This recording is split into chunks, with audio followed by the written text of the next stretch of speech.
तो चलो एक मज़ेदार सी कहानी चालू करते हैं। तो मान लो आपने किसी को अपना आइडेंटिटी कार्ड दिया, तो वो क्या करेगा उस आइडेंटिटी कार्ड का, वो उस आइडेंटिटी कार्ड के फोटो को और आपके चेहरे को मिलाएगा और दोनों क्या होने चाहिए, सेम होने चाहिए। अगर दोनों सेम है तो वो सामने वाला खुश कि चलो ठीक है ये तुम्हारा ही है, जाओ भाग जाओ, है ना।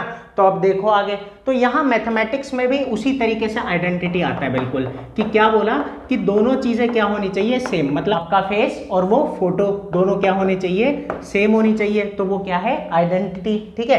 तो ऐसे यहाँ पे भी कि यहाँ भी ए होना चाहिए और यहाँ भी ए होना चाहिए। तो इस तरीके से मैथमेटिक्स में आइडेंटिटी का यूज होता है। मतलब मान लो एक एग्जांपल लेते हैं कि यहाँ 5, तो यहाँ भी क्या होना चाहिए, 5 होना चाहिए, ठीक है। तो इतनी कहानी समझ आई होगी। अब आगे देखते हैं। तो अब बात आती है आगे कि एक होता है एडिटिव आइडेंटिटी। यहाँ पे क्या लिखा, एडिटिव आइडेंटिटी, ठीक है। तो यहाँ पे क्या बात आ गई कि आइडेंटिटी तो है और कौन सी है, एडिटिव। मतलब ये कि 5 में क्या जोड़ूं जो 5 ही आ जाए, ऐसे समझना है अच्छे से कि 5 में क्या जोड़ूं जो क्या आ जाए, 5 ही आ जाए। तो बताओ क्या जोड़ेंगे 5 में जो हमारे पास 5 ही आ जाएगा, तो वो है 0। कि हम अगर 5 में 0 जोड़ते हैं तो क्या आ जाता है हमारे पास 5। तो आइडेंटिटी वर्ड से याद रखना है कि यहाँ ए तो यहाँ भी ए होना चाहिए। फिर अगर कोई कहता है एडिटिव आइडेंटिटी, मतलब 5 में क्या जोड़ें जो यहाँ पे 5 आ जाए, और क्या आंसर है 0, इसलिए एडिटिव आइडेंटिटी क्या हो गई, 0, ठीक है। अच्छे से इतनी कहानी समझ में आई होगी। तो ये हमारी क्या है, एडिटिव आइडेंटिटी है, जो कि क्या है 0। अच्छे से कहानी समझ आई होगी। अब जरा आगे चलते हैं। अब एक वर्ड आता है मल्टीप्लिकेटिव आइडेंटिटी, ठीक है, मल्टीप्लिकेटिव आइडेंटिटी।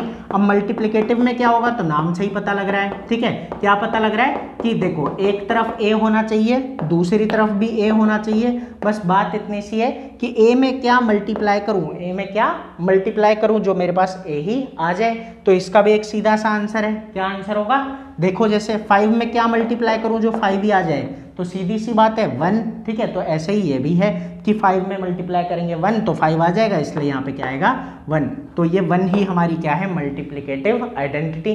तो इतनी कहानी अच्छे से समझ आई होगी कि आइडेंटिटी में यहाँ भी ए यहाँ भी ए होता है, ठीक है। और इसी हिसाब से हमारा एडिटिव आइडेंटिटी में कि ए में क्या जोड़ूं जो ए आ जाए, तो वो क्या है 0, और ए में क्या मल्टीप्लाई करूं जो ए आ जाए, तो 1। तो ये मल्टीप्लिकेटिव आइडेंटिटी है और वो एडिटिव आइडेंटिटी है। तो इतनी कहानी अच्छे से समझ में आ गई होगी।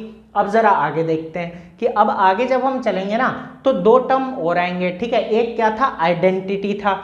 अब दूसरा क्या टर्म आ जाता है, इनवर्स। यहाँ पे क्या आ जाएगा, इनवर्स आ जाएगा, ठीक है। तो यहाँ पे इनवर्स के लिए याद रखना कि आइडेंटिटी का उल्टा है। आइडेंटिटी का क्या है, उल्टा। जरा देखो कैसे है कि देखो अगर जैसे कोई कहता है एडिटिव इनवर्स, क्या बोला, एडिटिव इनवर्स, ठीक है। जब एडिटिव इनवर्स बोला जाता है ना तो इसमें क्या होगा, देखो कि एक तरफ तो ए रहेगा, ठीक है, एक तरफ कौन है, ए है, ठीक है। लेकिन दूसरी तरफ अब क्या आ जाएगा, ए नहीं आएगा, आएगा क्या, एडिटिव आइडेंटिटी आ जाएगी। मतलब एडिटिव आइडेंटिटी अब इज इक्वल टू में आ गई इनवर्स के केस में। आइडेंटिटी के केस में ए इज इक्वल टू ए है, ठीक है। और लेकिन यहाँ पे इनवर्स के केस में क्या हो जाता है, ए और यहाँ इज इक्वल टू में क्या आना चाहिए, 0। मतलब क्या आना चाहिए, ये क्या है, additive identity is equal to में आ गई, और इसीलिए इसे क्या करें, एडिटिव इनवर्स, ठीक है। तो इनवर्स के केस में additive identity is equal to में आ गई। अब बात यही आ जाती है कि फिर यहाँ पे जो इनवर्स होगा वो क्या होगा, मतलब ए में क्या जोड़ूं जो क्या आ जाए, 0। तो इसका एक सीधा आंसर है, याद रखना है कि माइनस का ए, मतलब इसका साइन बदल दो। इसका क्या करोगे, साइन बदल दोगे। जैसे मान लो कि अगर ए है हमारा 5, ठीक है, ए कितना है हमारा 5 है, और हमें बताना है कि एडिटिव इनवर्स कितना होगा, ठीक है। तो हम क्या बोलेंगे कि एडिटिव इनवर्स कितना होगा हमारा, -5, ठीक है। इस तरीके से, क्योंकि हम 5 में -5 प्लस करेंगे तो क्या बनेगा, 0, ठीक है। अब मान लो ए होता -5, ठीक है, तो क्या होता, तो एडिटिव इनवर्स क्या हो जाता हमारा 5। तो अच्छे से कहानी समझ में आ गई होगी। अब जरा आगे देखते हैं अच्छे से, ठीक है। तो दूसरा क्या है हमारा, मल्टीप्लिकेटिव इनवर्स। जैसे वो एडिटिव आइडेंटिटी से एडिटिव इनवर्स बना, ऐसे ही मल्टीप्लिकेटिव आइडेंटिटी से मल्टीप्लिकेटिव इनवर्स बनेगा। तो जरा देखो अच्छे से कि क्या होता है। तो मल्टीप्लिकेटिव हमारा क्या है, इनवर्स है। तो जरा अच्छे से समझना कि क्या होगा। वैसे तो अंदाजा लग भी रहा होगा कि यहाँ ए है, ठीक है, तो यहाँ पे अब क्या आएगा, वहाँ ए था लेकिन यहाँ पे आइडेंटिटी मतलब मल्टीप्लिकेटिव आइडेंटिटी आ जाएगी जो कि क्या है 1। तो यहाँ पे क्या आ गया 1 आ गया। अब बात क्या आती है ए में क्या मल्टीप्लाई करूं, ए में क्या मल्टीप्लाई करूं जो मेरे पास क्या बन जाए 1।